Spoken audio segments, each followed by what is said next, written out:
A paz do Senhor, eu sou Ângela Gabriel e você está no canal Maranata Maranata. Seja muito bem-vindo em nome de Jesus.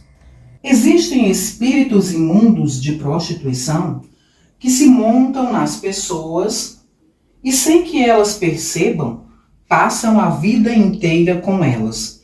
E as pessoas que já nasceram no pecado, no mundo pecaminoso, acham normal viver uma vida assim. Eu me chamo Natiele, sou de Várzea Alegre, uma cidade que fica localizada na região centro-sul do Ceará, cerca de 467 quilômetros de Fortaleza. E eu quero contar um pouco do que eu vivi ao ser dominada por esses espíritos. E quero fazer isso para alertar você. Se você tiver na sua vida algum destes sinais que eu vou falar aqui, provavelmente você está dominada ou dominado por esses demônios. E se for o caso, ore a Deus e busque em Deus libertação. Peça para que Ele lhe mostre o que está acontecendo na sua vida espiritual. Porque foi assim que Deus fez comigo. Inclusive, observe também a sua família, porque esse espírito imundo passa de geração a geração. Eu, desde muito nova, desde adolescente, nunca tive alguém livre que se interessasse por mim e quisesse um relacionamento sério comigo. Todos os homens que se aproximavam de mim eram comprometidos. Quando eu tinha 16 anos, havia uma menina na minha classe que tinha descoberto há pouco tempo que estava grávida. E o namorado dela também era da nossa classe. E esse rapaz ficou louco por mim. Várias vezes ele me esperava no meu caminho da escola e me pedia para namorarmos escondido, ou pelo menos que eu lhe desse um beijo. Eu sabia que aquilo era errado e muitas vezes o beijei, porque ele prometia que aquela seria a última vez e eu dava o que ele queria só para me livrar dele. Eu tinha muito medo, inclusive, porque a namorada dele era muito barraqueira e acho que ela desconfiava de alguma coisa entre mim e ele, porque um dia ela falou bem alto na classe, olhando para mim. Ah, se eu souber que tem alguma piranha pegando o meu macho, eu corto ela todinha. Na verdade, ela era muito jovem, na mesma faixa etária que eu. Não conhecia nada de homens, não conhecia o macho dela. E de besta e de coitada que ela engravidou. Mas o que eu quero dizer é que eu não queria aquilo. Eu não queria ele. Não queria magoar aquela menina. Porém, eu era uma pessoa carente também, com um histórico de carência. E por isso, às vezes, eu aceitava e cedia nessas situações. Claro que eu ficava feliz em chamar a atenção. Ficava satisfeita quando alguém prestava atenção em mim, quando alguém manifestava desejo por mim, quando alguém demonstrava que me queria. Isso me fazia sentir valorizada e querida e amada. E isso era algo que eu não tinha em casa. Mas aquele período passou rápido. O fim do ano chegou e eles foram embora da escola. E aquele rapaz parou de me perturbar. Eu continuei na escola e me interessei por alguns meninos de lá, mas nenhum deles olhava para mim, eu juro para vocês. Nenhum rapaz que eu achava bonito olhava para mim, se interessava por mim. Só os professores mais velhos e casados, esses sim, davam em cima de mim. Então esses são indícios de que esse espírito infernal de prostituição está usando a sua vida, porque ele procura e atrai aqueles que têm prazer em se prostituir, em trair e adulterar. Tem prazer em fazer tudo o que afronte a lei de Deus, tudo o que é contrário àquilo o que Deus ordenou e que ele se agrada. Esses espíritos imundos estão procurando essas pessoas. E essas pessoas, ele faz como elas venham para a sua vida. Ou seja, quando você está com esse espírito imundo na sua vida, é como se você fosse um imã que atrai aquelas pessoas que têm essas mesmas vontades. Então, observe que tipo de pessoa você está atraindo para a sua vida. Então, tempo depois, eu comecei a namorar um rapaz. E nós estávamos empolgados, eu estava gostando muito dele. Ainda estava na escola. Mas aí, depois de um tempo, indo deixar ele na parada de ônibus, notei que havia uma moça que pegava o ônibus sempre na mesma parada. Também era estudante da escola. E notei que ele ficava olhando muito para ela e ela ficava olhando muito para nós, com muita tristeza. Aí, meses depois, eu soube por outras pessoas que ele, aquele rapaz, havia namorado sério e por algum tempo com aquela moça. E que ainda estava namorando com ela quando ele me conheceu. Achei estranho porque eu nunca havia visto eles dois juntos na escola. Mas, pelo tempo que eles terminaram, eu sabia que ele ainda estava com ela quando começou a ficar comigo. Ou seja, ele traiu ela comigo. Ela era a namorada oficial dele quando nos conhecemos. Aliás, eles eram noivos quando nos conhecemos. Aí, ele mentiu para mim, dizendo que não tinha ninguém, que era solteiro. E eu acreditei. E fiquei com ele. E mesmo sem querer e sem saber, eu fui culpada pelo rompimento de um relacionamento. Fui a culpada pelo sofrimento de alguém. E nós sabemos que não é possível construir felicidade em cima da desgraça alheia. Quando eu descobri tudo isso, nós brigamos. Ele tentou justificar, mas acabou confessando que realmente terminou um noivado de 2 anos com ela por minha causa. E ainda ele esperava que eu me sentisse orgulhosa por aquilo, lisonjeada por ele ter me escolhido. Eu era muito jovem e fiquei furiosa, mas como eu gostava muito dele, nós ainda continuamos juntos por um tempo. Só que depois o relacionamento se tornou um fardo. Eu comecei a desconfiar dele. Os ciúmes causaram muitas brigas e nós finalmente terminamos o namoro, pois ficou insustentável.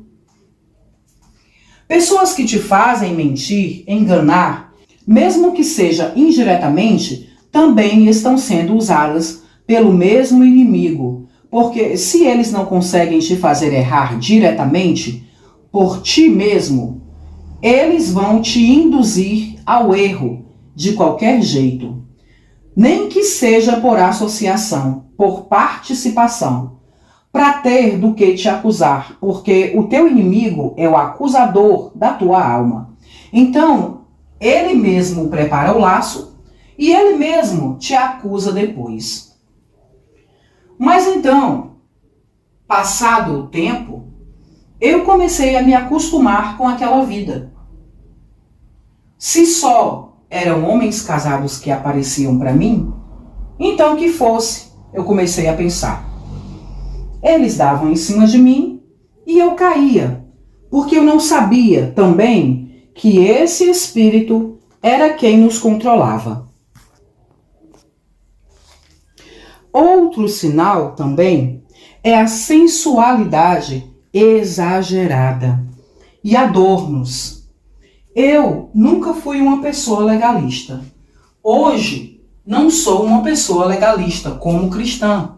Porém, tem algo muito interessante que eu preciso revelar.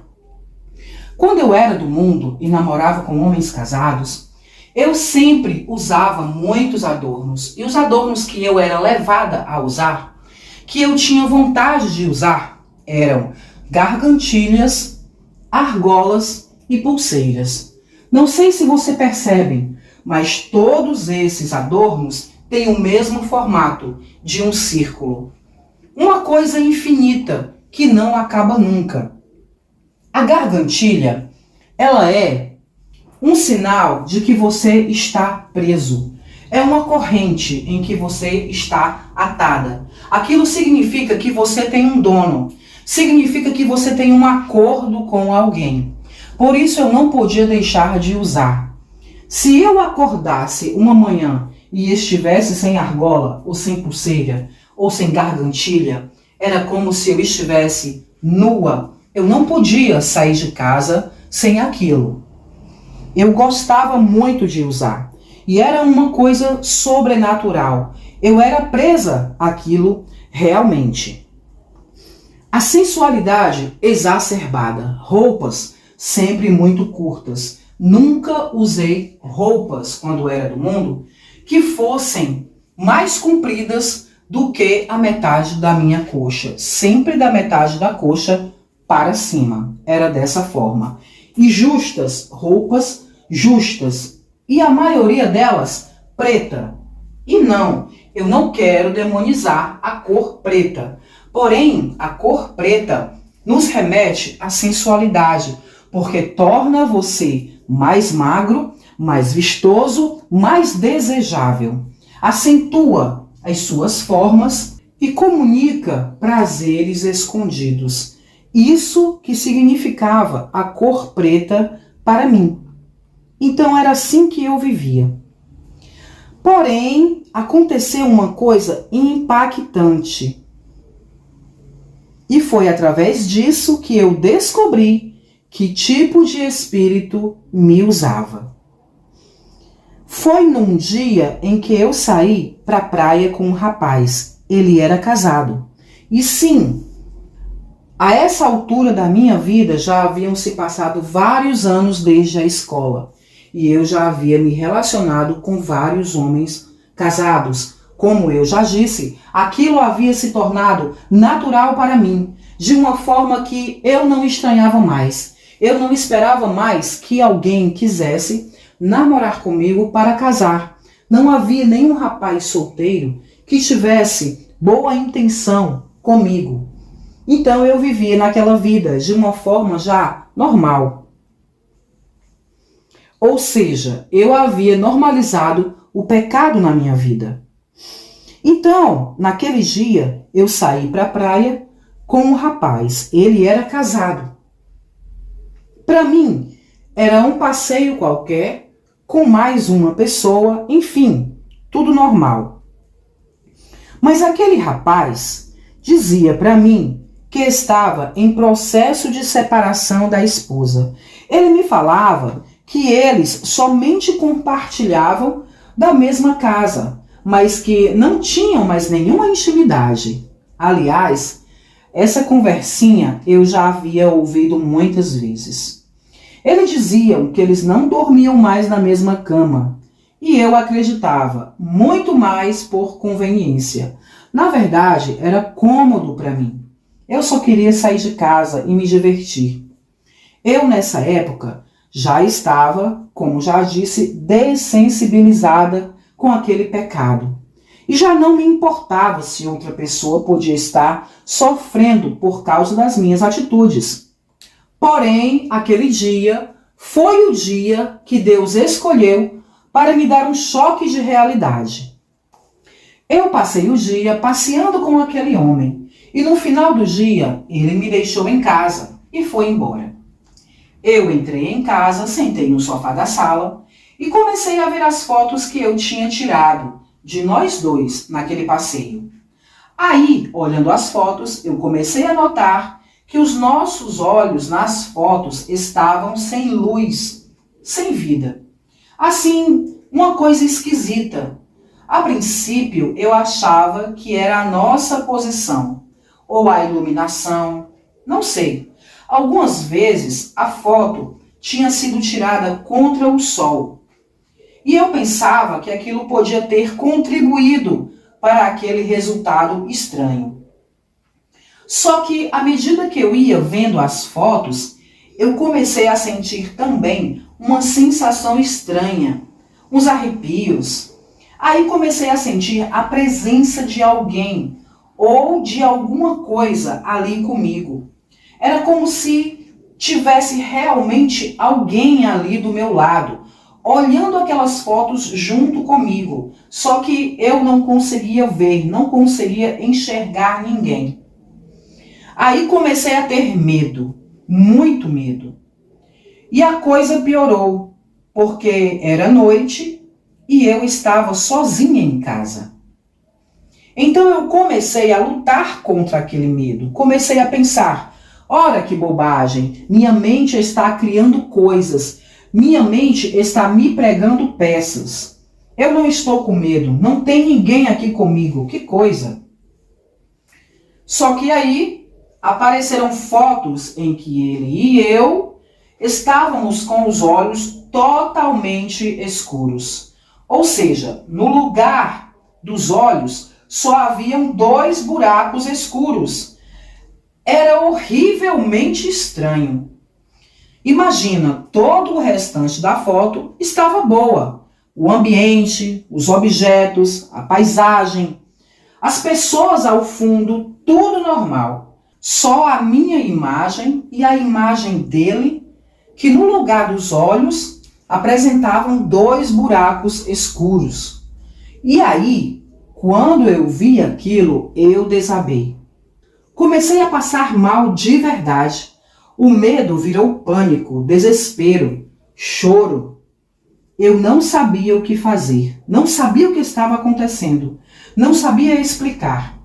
Só sabia que tinha algo muito errado comigo. E aquela presença que eu não conseguia ver, me angustiando, continuava ali. Aí eu saí de casa, porque não aguentava mais ficar sozinha com aquela sensação. Saí para andar, para ver gente, para ver se me acalmava. Andei até a esquina, entrei numa farmácia, fiz de conta que estava olhando o preço de algumas coisas, mas no fundo pensando sobre tudo aquilo, tentando me convencer de que talvez eu estivesse ficando louca, mas não era realmente aquilo que estava parecendo ser. Só que não era só o que eu vi ou o que eu senti, era a mensagem. A mensagem que falava dentro de mim era suficientemente clara e me revelava quem realmente eu era. Eu era aquilo. Eu era das trevas. Eu participava mesmo do inferno, daquele ser que estava sentado ali perto de mim, enquanto eu estava olhando aquelas fotos. Era isso que eu era. Eu era do inferno. Eu praticava as obras do mal. Aquilo foi horrível, saber que eu era do mal. Eu não era boazinha, eu não era vítima, eu não era a pessoa que estava sendo enganada, eu não era inocente, eu era a vilã da história. Isso foi um baque para mim, porque eu entendi que, independentemente da atitude da pessoa com quem eu estava, havia a minha parte da responsabilidade. E Deus estava me chamando à responsabilidade pelos meus atos. Deus estava prestando contas comigo e dizendo que, se eu continuasse naquele caminho, o meu lugar de destino seria o fogo do inferno, junto com aquele ser horrível que me usava. Aquele ser cuja presença angustiante eu havia sentido ali perto de mim. Era isso. Deus estava me mostrando que espírito me usava. Deus estava me mostrando o demônio que estava guiando a minha vida. O demônio que estava me incentivando a viver no pecado. Deus me mostrou a dura realidade e não havia como eu contestar. E mais, Deus estava requerendo de mim uma posição. uma tomada de atitude, uma escolha. E isso foi muito duro, mas eu tomei a decisão. E sou muito grata a Deus por Ele ter me confrontado e ter me mostrado a verdade enquanto havia tempo. Eu não contei, mas eu já era conhecedora do Evangelho. Eu era uma desviada do caminho do Senhor. E eu voltei para Jesus. Abandonei a minha vida antiga. Abandonei aquele homem e voltei para a igreja, onde eu estou até hoje. E até hoje, meus irmãos e minhas irmãs, eu estou solteira. Toda pessoa que se aproxima de mim, eu desconfio. Eu automaticamente tomo a atitude de repelir, de mandar para longe de mim, porque eu não acredito em nada fácil. Eu acredito que se Deus colocar uma pessoa no meu caminho, eu vou saber. Vai ser de uma forma especial. Mas eu estou vacinada. Eu não quero nada do diabo na minha vida. Então eu tomo muito cuidado. Por isso, há muitos anos, eu estou solteira. Já fazem mais de 20 anos que tudo isso aconteceu. Mas eu aprendi a lição. E hoje o meu amado é Jesus Cristo. E se Ele quiser colocar alguém na minha vida, é Ele quem vai colocar. Eu não vou buscar, eu não vou atrás e nem estou preocupada com isso. Eu estou preocupada com a minha salvação. Eu estou preocupada em não ir para aquele lugar de condenação. Eu estou preocupada em não fazer aliança nunca mais com aquele espírito imundo que durante muito tempo guiou a minha vida. E quero dizer para vocês que sim, isso é de família. A minha mãe também levou esse tipo de vida. Ela se divorciou do meu pai muito cedo por causa de prostituição. Tanto o meu pai quanto a minha mãe traíram um ao outro. E depois que eles se separaram, nenhum dos dois conseguiu casar mais com ninguém para viver uma vida justa e honesta. Os dois tiveram muitos parceiros antes de partir dessa vida. Então, eles eram guiados por esse espírito de prostituição, que não deixa uma pessoa ter um relacionamento fixo, saudável com ninguém. E aquilo passou para a minha vida. Mas em nome de Jesus, Jesus quebrou a maldição, porque Ele me mostrou aquele espírito familiar, aquele espírito imundo que estava dominando a minha vida, reinando na minha vida, e eu o rejeitei. Queridos irmãos e irmãs, eu quero dizer a vocês que maldição não é algo que se quebra levantando a mão e repreendendo em nome de Jesus. Nem sempre é assim. Mas é algo que você faz desistindo do pecado, abrindo mão do seu pecado. Não adianta você confirmar, não adianta você falar, você verbalizar, se você não abandonar o pecado. A palavra do Senhor diz: resisti ao diabo e ele fugirá de vós. Muitos se dizem libertos, mas continuam na prática do pecado. E é isso que Deus quer, que nós resistamos ao diabo. Quando ele chegar com as suas artimanhas, com as suas oferendas, com as suas bandejas para vocês, para mim, nós temos que rejeitar. E aí sim, a maldição será quebrada, porque nós iremos parar com a prática do pecado e ela não vai continuar nas próximas gerações da nossa família. Então, irmãos, que nós possamos estar atentos. Um pecado é uma porta de entrada para um demônio, para uma maldição na nossa família, que pode perdurar de geração em geração. Então vamos tapar as brechas, vamos abençoar as próximas gerações da nossa família. Como? Falando? Profetizando? Sim, mas também vivendo em santidade. E é isso que Deus procura. Aqueles que o adoram em espírito e em verdade, vivendo em santidade. Hoje eu sou livre para a glória de Deus, porque eu abri mão do meu pecado. Que Deus abençoe a todos, em nome do nosso Senhor Jesus Cristo, que vive e reina para todo o sempre. Amém.